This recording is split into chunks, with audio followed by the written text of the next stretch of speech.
Islamabad Punjab KP ते आजाद कश्मीर विच ज़लज़ले दे शदीद झटके। लाहौर रावलपिंडी चकवाल गुजरावाला सरगोदा विच ज़लज़ले दे झटके। केपीके दे मुख्तलिफ इलाकों विच भी ज़लज़ला।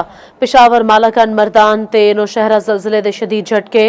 वादी सून दीर सवात चतराल विच भी ज़लज़ला। गुजरावाला सरगोदा साहिवाल ननकाना ते नूरपुर थल विच भी ज़लज़ले दे झटके। आजाद कश्मीर दे अंदर भी ज़लज़ले दे शदीद झटके महसूस किए गए ने।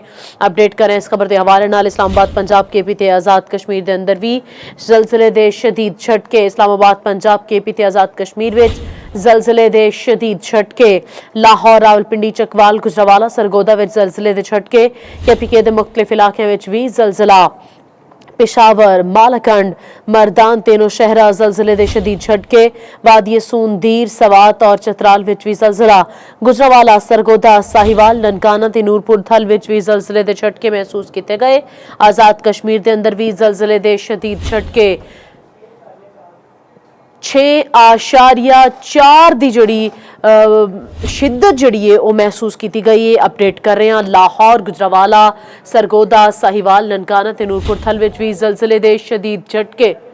6.3 जड़ी है वो शिद्दत महसूस की गई है। अपडेट कर रहे हैं खबर तो वादी सून दीर सवात और चतराल के अंदर भी ज़लज़ले दे झटके। इस्लामाबाद पंजाब केपी ते आजाद कश्मीर के अंदर ज़लज़ले दे शदीद झटके महसूस किए गए ने। 6.3 दी शिद्दत जड़ी है वो महसूस की गई है। अपडेट करें इस खबर के हवाले नाल लाहौर वाला रावलपिंडी चकवाल सरगोदा विच ज़लज़ले दे झटके।